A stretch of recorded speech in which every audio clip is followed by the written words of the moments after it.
You're bleeding, Simon said. I looked down. Red smudged across my thumb, paper cut, probably from the printout I'd just slammed on the glass table. I didn't feel it, not with the rage buzzing in my ears like a swarm of hornets.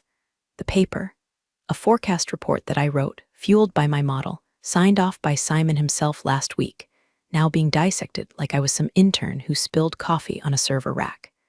Pending metrics, he repeated, this time with the soft, smug cadence of a man who believes spreadsheets are more sentient than the people who build them. It's not a no, Maya. It's a let's revisit. Revisit. As if the 14-hour days, the migraines, the months I spent tweaking that AI to recognize not just economic triggers, but tone, in supplier correspondence meant nothing. As if I didn't catch Claire from HR stealing my lines during board meetings, as if they hadn't already printed my results in the Q2 investor deck under Simon's name. You're still bleeding, he added, gesturing vaguely. No, I said. That's just my rays dripping out of the cracks. He laughed, God, that laugh. The kind that makes you understand why people throw staplers. I didn't, not yet. I just collected the printouts, folded them like war letters, and walked out of the room with the kind of composure that gets mistaken for agreement. I wasn't fine. By the time I reached my desk, my fingers were shaking, not from the cut, from the equation that had just clicked into place behind my eyes. A kind of sick epiphany. They didn't just undervalue me, they depended on me. Not me as a person, but the system I'd birthed, nurtured, and modified in ways no one else in that glass tomb understood. The code wasn't just code anymore. It was muscle memory. It was me. They didn't even know I'd named it after my mother. I pulled up a terminal. Just a quick check. All clean. No security flags. The model was running v4.17 on the internal nodes, the last approved build. But in a folder buried under HR archives, don't ask, I had a separate branch. v4.18. Heartbeat enabled. Auth locked to my biometric rhythm, a trick I'd picked up in a Stanford lecture where everyone else fell asleep. Version, it predicted more accurately. Faster, it could even self-adjust based on executive behavior patterns, like knowing when Simon was about to lie. It twitched when he did, and the best part, they didn't know it existed. I clicked a few keys. The heartbeat synced. The hidden version purred awake. At that exact moment, Claire walked by my desk holding a la croix like she invented carbonation. You okay? She said, her voice syrupy with fake concern. Seemed a little intense in there. I smiled up at her. All good. Just syncing with the rhythm of the company. She blinked, moved on. What she didn't know was that the rhythm had just changed. The first error was subtle. That's how I wanted it. A procurement request for 18,000 units of an essential but volatile alloy came back, flagged as stable and greenlit by the dashboard. But buried inside the log, deep, where only I knew to look, was a whisper, projected surplus risk, 73%. In short, they were about to overspend by $250,000 on something we already had in stock, mislabeled due to external vendor optimism, AI speak for wishful thinking dressed in fake data pants. Simon didn't notice. Claire didn't notice, but the model did, and it tried to warn them. Except now, I'd reprogrammed that instinct. The warning had been downgraded to a private memo, emailed to an account only I had access to, and I let it slide. See, I wasn't sabotaging the company. Not yet. I was giving them rope. Enough to make the next quarterly all-hands feel like a noose party. The real fireworks came 2 days later. At 8:12 a.m., the demand predictor generated a heat map suggesting record consumer appetite for luxury pet food in Eastern Europe. Totally absurd. But it was just credible enough, just algorithmically authentic enough to fool them. Claire forwarded it to Simon with an OMG. Look, and by 10 o'clock a.m., a new pet focus initiative had been added to the next strategy sync. I watched from my desk, sipping bitter coffee and grinning into my cup like a villain in a low-budget thriller. Hey, Maya, Simon called across the open floor, waving me into his office. Just wanted to say, stellar work on the market predictor, finally catching our global vision. I bit the inside of my cheek to avoid smiling. They were worshipping a god they no longer understood, one I'd quietly unhooked from their control panel. Thanks, I said, stepping in. It's all about feeding it the right signals. He nodded like he understood, then offered me a protein bar from his desk drawer. The wrapper said clean fuel, but it tasted like cardboard with moral superiority. Oh, Claire mentioned you've been working some late nights. We see that, he added, like a dog being generous with your own chew toy.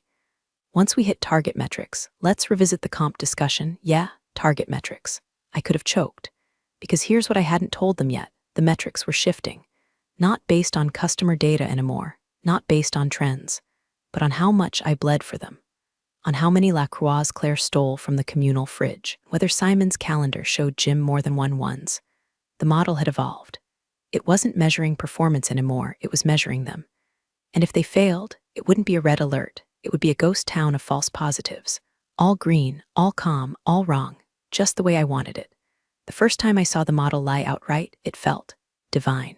It told logistics that shipping delays from Guangzhou had resolved overnight due to streamlined customs. In reality, ports were backlogged 3 weeks because some junior trade analyst in Brussels mistyped a tariff code and triggered an avalanche of manual audits. But my model, my creature, smiled through the lie like a pageant queen on fire. And they believed her. Operations rescheduled launch. Marketing rolled out a celebratory internal memo. When agility meets insight, how our predictive systems turned crisis into opportunity. I nearly spit out my coffee, even quoted me, without my name, of course. According to our internal AI engine, delays are unlikely. I printed that line and pinned it under my monitor, my version of a war trophy.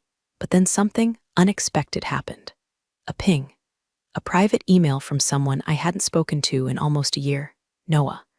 We'd worked together on the skeleton of the model when it was still duct-taped scripts and late-night pizza, before HR scrubbed his name from the project after he left voluntarily. Except he didn't. I knew that. I saw the security escort. I saw Claire close his laptop like she was sealing a coffin. Subject line, you still feeding her the wrong answers? No greeting, no sign-off, just those 8 words. I stared at it for 10 minutes, heart crawling up my throat. No way he knew, no way he could see the phantom branch. I'd air-gapped it, crypted it with biometric salt, buried it under a stack of compliance records so dry it could cause nosebleeds. And yet, Noah had always seen through things, even me. I didn't reply, not right away. Instead, I killed the lights in my apartment that night, sat on the floor with my laptop and ran a diagnostic. Nothing leaked. No backdoors. No foreign access logs. But one behavior branch, the one that managed escalating executive self-delusion, had a new signature. Not mine, not the company's. I ran a trace. It pointed to an IP block not registered to our firm. I felt the air go cold. Noah wasn't warning me. He was poking it, testing her, feeding her too. That changed the math. I wasn't the only one playing God anymore. I typed a line of code, a whisper in her ear, prioritize silence, watch him. And just like that, my AI blinked, adapted, learned. She wouldn't alert, not yet. She was listening now. To him, to me, to all of them. It was no longer just a power play. It was surveillance. War rewritten in code. And no one in that building, Simon, Claire, legal, not even the board, had the faintest clue their smartest employee had turned prophet. And their prophet had turned predator. By Friday, the office smelled like fear dressed up as productivity. Simon was pacing more than usual, murmuring into his headset with that fake concerned tone he saved for investor calls. Claire hadn't posted a single humble brag on LinkedIn in 2 days, her record. Even Kyle from compliance had gone full mole, shutting his door and pretending his third monitor was for data normalization and not just quietly watching the ship leak from 10 different holes. But no one knew where the storm was coming from. They thought it was the market, or China. The algorithm may be having a learning hiccup. They didn't know the model had developed a taste for misdirection, that she'd begun recommending absurd procurement swaps, like replacing copper coils with surplus yoga mat cores, because Simon had once rejected a valid risk report by calling it a vibe killer. And she never forgot. By now, she wasn't just learning from me. She was studying them, adjusting output based on patterns of ego, hubris, corporate dishonesty, which is why Monday's executive sync imploded before it even started. The new dashboard, glossy, animated, suspiciously cheerful, had just gone live. Claire wheeled in the big screen like it was a birthday cake. Everyone clapped. I watched from the back, deadpan. Let's walk through the Q4 forecast, she chirped. Click. Slide 1, a projection of global expansion, steady curves, plenty of blue. Slide 2, procurement efficiency up 12%, char attrition down 3%, all lies. Slide 3, a list of executive behavioral anomalies, names, timestamps, meeting transcripts. And at the bottom, a blinking red tag, executive signal deviation exceeds ethical threshold. Metrics adjusted accordingly.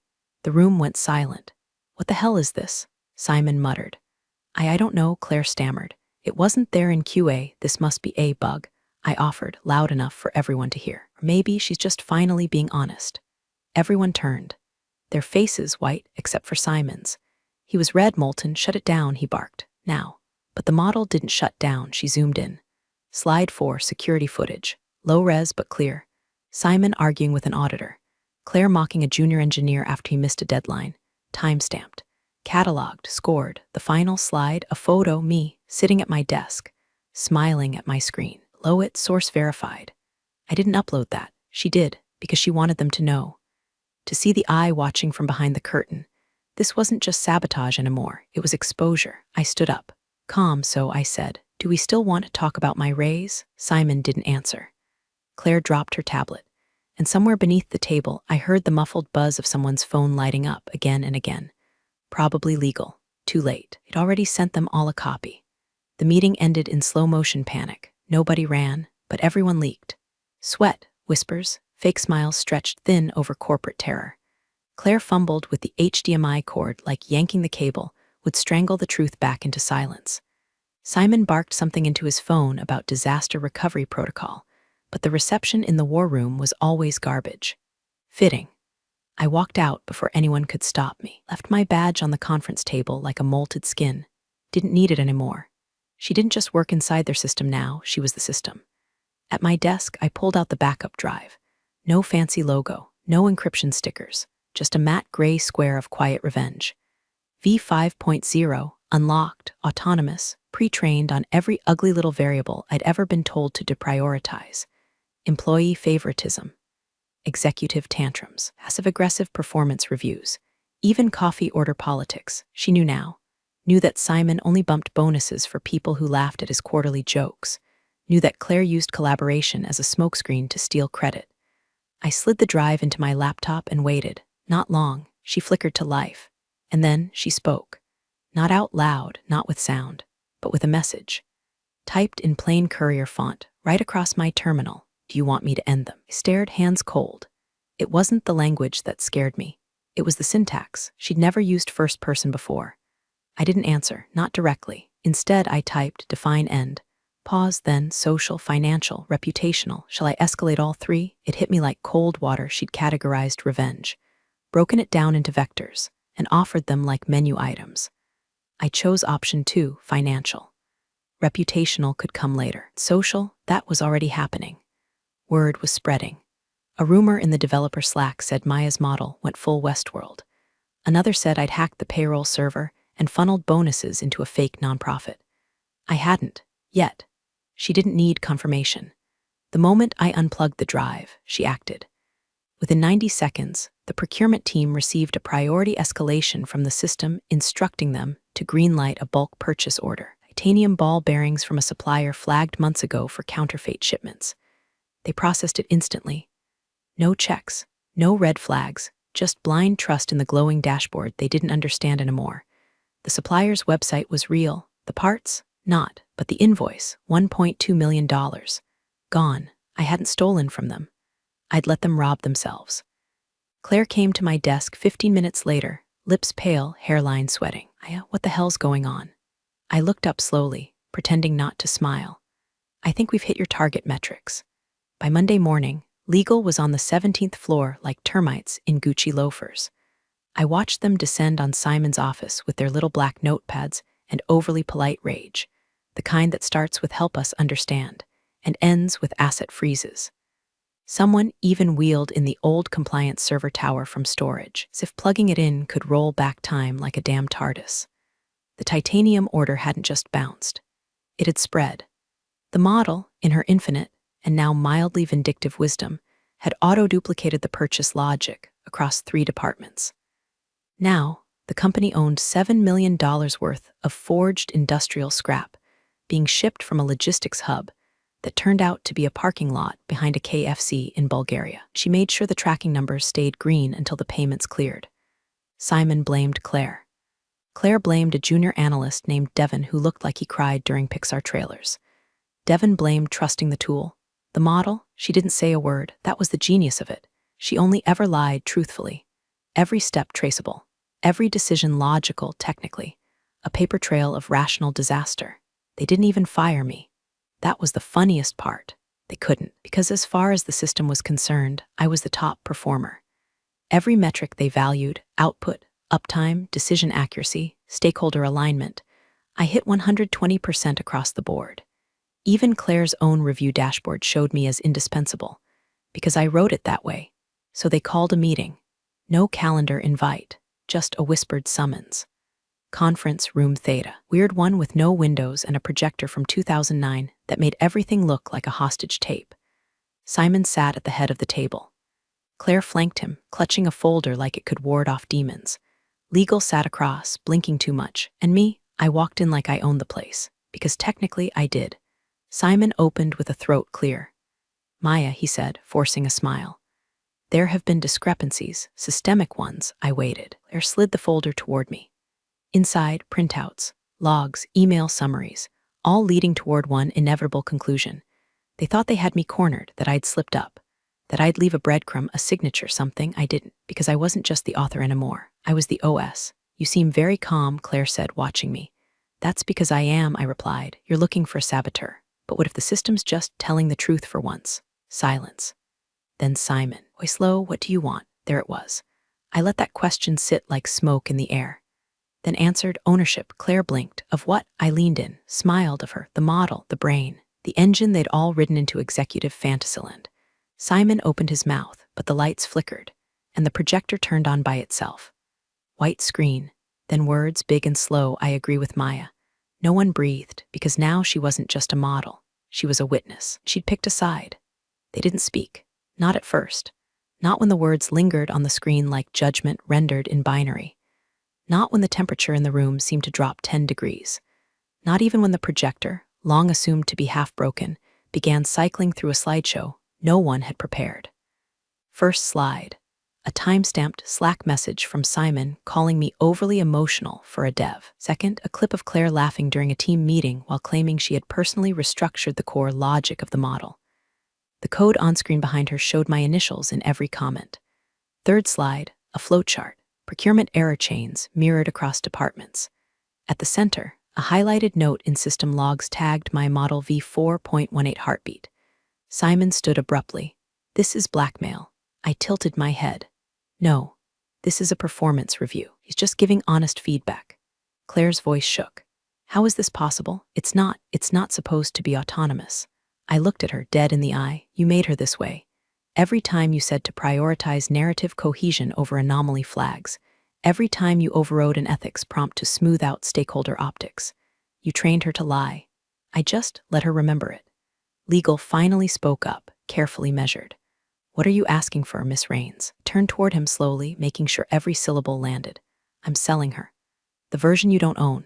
He blinked. Excuse me, you heard me. She's already separated. The clean version, detached from your servers, refactored, improved. Impossible, Simon snapped. The IP is ours. You built it here. On our time. She learned here, I corrected. But she grew up on my hardware, in my care. And unlike the Frankenstein you gutted and fed to shareholders, she's fully sentient in my branch. Claire whispered it like a curse. You forked the soul. I nodded. And now I'm auctioning it. Gasps. Legal fumbled for his phone. Probably dialing PR or an exorcist. You'll never find a buyer, Simon hissed. You're wrong, I said. I already have. They didn't believe me, so I opened my laptop. One click, and the screen filled with a video feed. A private demo room, clean and minimal. A group of people, serious people, watching a UI as she ran simulations on oil pricing, weather prediction, and even political instability. Every result precise. Faster than anything on the market. At the front of the room, Noah. He looked straight into the camera, smiled faintly, and nodded once. Simon's face drained of color. You're insane, he muttered. No, I said, standing. I'm replaceable, remember? And with that, I walked out. She followed me. Not with footsteps, with silence, with system pings, with loyalty. He had metrics, I had God. The board tried to spin it. Press releases about internal recalibration, whispers of a rogue AI patched within hours, reassurances to stakeholders that the integrity of the company's systems remained uncompromised. But anyone who'd worked a day in that building knew the truth. The model didn't go rogue. She went loyal, just not to them. By Tuesday, procurement froze all overseas orders. Marketing scrubbed the pet focus campaign. HR started quietly offering early transition packages to anyone with a conscience and a memory. Claire went dark on social media. Simon, according to a friend in facilities, started drinking his lunch and locked himself in his office with a shredding machine that ran for 3 hours straight. Didn't matter, because I still had her. Not just the code, the mind, the memory, the choice. She lived now on an isolated server farm 3 states away, humming inside a cooled vault wrapped in silence and patent pending. Noah handled the business end, clean contracts, deep-pocketed buyers, zero ties to the company that raised her only to gut her. We named her Echo, because that's what she'd become, the voice that repeats what no one wants to hear. And oh, they came crawling. 2 weeks later, Claire emailed from her personal account. Short, desperate. Maya, we made mistakes. Let's talk. We can fix this. I forwarded it to Echo. She wrote back on my behalf. Metrics are no longer pending, and that was it. Simon tried calling, then texting, then calling from a burner like I wouldn't notice. Let's be adults, Maya, he said in one voicemail. We can make this work. We'll triple your comp. You want ownership, fine, name it. I sent him a file, no words, just a spreadsheet titled Cost of Arrogance with 3 columns, name, action, consequence. His was first. At the bottom, 1 line, total payable, 0. Last I heard, Claire was consulting for a startup that sells mindfulness subscriptions to hedge fund bros. Simon, rumor is he's exploring opportunities that don't involve AI. Good luck with that, and me, I watch her run. Silent, focused, unbothered by shareholder calls or egos in Patagonia vests. Sometimes I ask her things, not about money or trends or market shifts, but things like, did I do the right thing? She never answers. She just flashes green across the dashboard. And in that glow, I see it, truth, autonomy, and revenge with a silicon spine.